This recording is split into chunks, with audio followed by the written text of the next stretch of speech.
But when I came out of school, I was just practicing exactly what I had been taught by my teachers, and like the techniques that I had been taught, et cetera. But as I was, couple years in, I started noticing differences between men and women. I started just intuitively, without any background, asking and like kind of getting an understanding of where women were in their cycle. And that would alter the way that I would let's say, adjust them that day. If I knew that there was a lot of like if they were, and we'll talk about the menstrual cycle hopefully today, but if they were, let's get into that, love. Like, what did you notice? Because obviously, I mean, I've known you for a very long time, and I've always appreciated your work. I've always loved you, and you know that. And I think that for the work that you've been able to dive into, really, and teaching us all about our own menstrual cycle, and how you've actually created programs around this, like, school us all, because I didn't start tracking until I wanted to have kids. Right. So I know a lot of us don't start doing that until they want to have kids. So talk to us about that.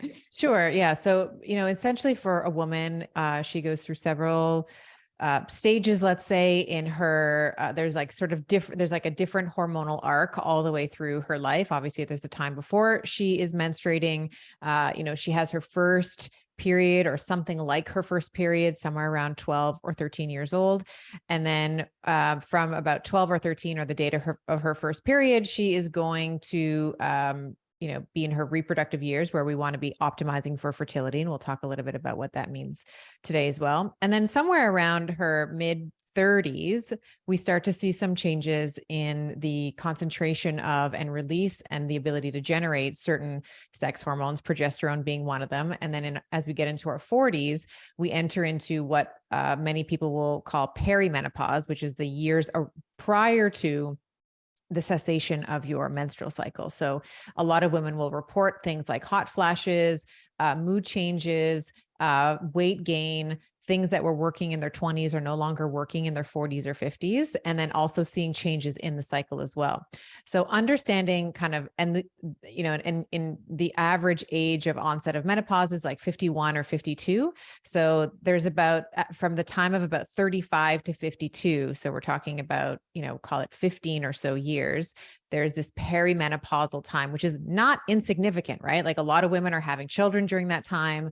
In my case, I had children before the age of 35, but many women, I've had counseled many women who've been pregnant in their late 30s into their 40s, et cetera. So understanding some of those changes is very, very important. So when you are in your reproductive years, so that include up until and including perimenopause, there are week by week changes in the concentration of hormones that our brain and our ovaries are kind of working together to produce.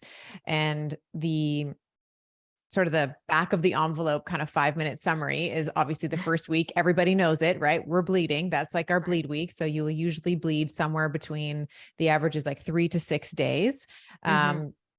And when we're thinking about like, what constitutes a good bleed week, we definitely don't want there to be a lot of clotting. Like some clotting in the blood is okay. I don't know how much detail you want. Is it okay that Girl, I'm you could go. Yeah. Let's, okay. Cause some people are like, brave oh my table. God. Okay. We're educating everybody. We're braving it.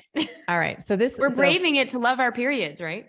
Amazing. All right. I love that, because some people are like, oh my God, did she just say clot? It's like, yes, I talk about clots. I talk about all the things, right? So we want some clotting is okay. But if you think about, if you imagine like the size of, let's say a dime or a nickel, we don't want like the clots to be kind of larger than a dime, right? If we get what to would that mean?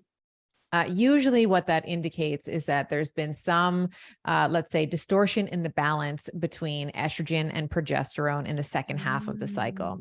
So if there's too much clotting, it usually means that there's been too much unopposed estrogen. And then a woman who might experience a lot of those clots might, like right before she bleeds, might experience a lot of premenstrual symptoms. So like the tender breasts, or the kind of feeling like they're putting on a lot of water. Like a big one is like, do your rings fit? Like a lot of times, like they can't get their rings on because they're holding a lot of water. They might find that there's a lot of sleep changes, moodiness, irritability, some of which is considered normal, but kind of extreme, like needing to, when it's impacting like their daily, like their, activities of daily life, where they have to take medication in order to work, or they need to take time off work, or they have migraines or headaches prior to the onset of their cycle, usually means that there is something going awry with estrogen. Okay. So that's kind of bleed week.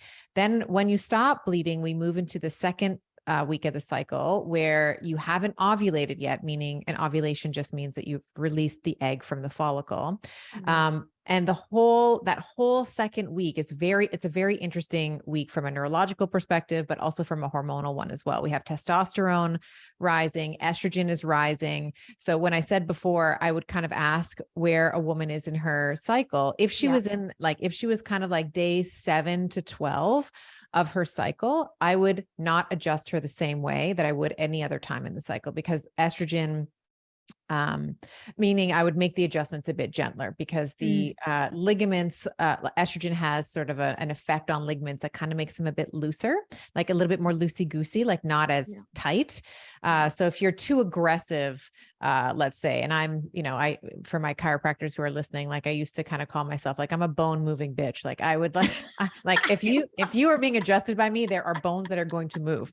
But for that particular week, it would be like, I would soften it up, right? It would be like, I would use an instrument, or I'd use mobilization, or I'd use like some other technique, other than my hands, let's say.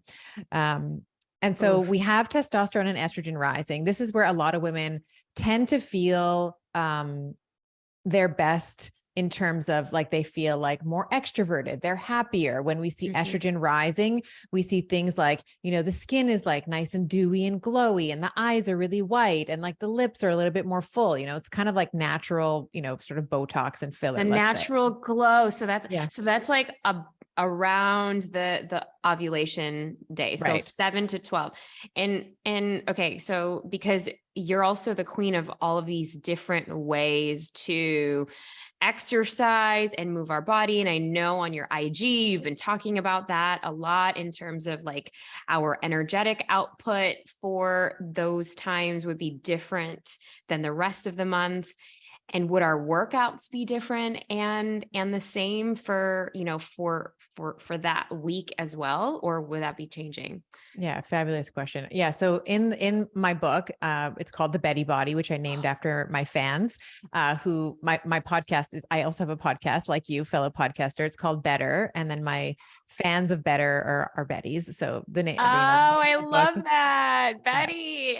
So good. Betty Body, obviously. The Betty Bodies. So to create the Betty Body, what we were talking about was actually altering the way that you eat and the way that you train all the way through the cycle to be able to adapt to that hormonal milieu, like that ever-changing kind of hormonal landscape. So to your point, in that bleed week, a lot of times what I would recommend, so we were talking about this before the recording started, like I'm a big fan of lifting weights. So I will state my bias for the record. Like I think Pilates is great. I think cardio is good in moderation. But if you are thinking about aging well, and you are thinking about even if you don't care about aging well, you just want to look good naked, like it's resistance training that's going to get you there primarily. And then you can add on the cardio, add on the Pilates for the flexibility and the proprioception and stuff. But I will, state my bias before the conversation starts, that I do think that resistance training should be the foundation of any movement program. So in a bleed week, let's say, like for some women, like the first day, they're kind of crampy, or, maybe they're feeling a little lethargic. So maybe they can, take a day off and do a lot of walking. Cause again, like thinking about what happens when you're walking, like the sacrum is kind of doing this beautiful figure eight. There's like a massaging of the joints that's happening. So it can help to be more of like a pain reliever, especially for women who feel like a lot of, tension and pain in the low back and hips and knees and stuff when they start bleeding. But once that kind of passes, I love moderate weights in bleed week. So for me, moderate means 8 to 12. And I'll say with the caveat, you should be lifting heavy all the time, but it's just the how many repetitions you do are going to change. So in bleed week, 8 to 12. So when I say 8 to 12, you should be able to punch out 8 repetitions of any given exercise. Let's say it's a lunge, or it's a bicep curl, or it's a pull down, or whatever. And like number 8, right? When you get to like the 8th rep, it should be so heavy that if you were asked to do one more, it would be very difficult to punch out 1 or 2 more. Oh, wow. Okay. Yeah. And are you doing the same muscle groups every day, or are you switching that out too? I switch. So I currently I'm training 5 days a week. I do 3 upper and then 2 lower. Mhm. And then my 3 upper, I'll have like a back day, and then I'll have a shoulder day, and then I'll have a like a like a push day. So like a chest and biceps, and then legs is just 2 of the same. Like, you when you're doing things like squats and hip thrusters and deadlifts, like you can certainly target extensor or flexor muscles, but you're just going to hit them all. Mhm. So, yeah. See you next time at the Brave Table.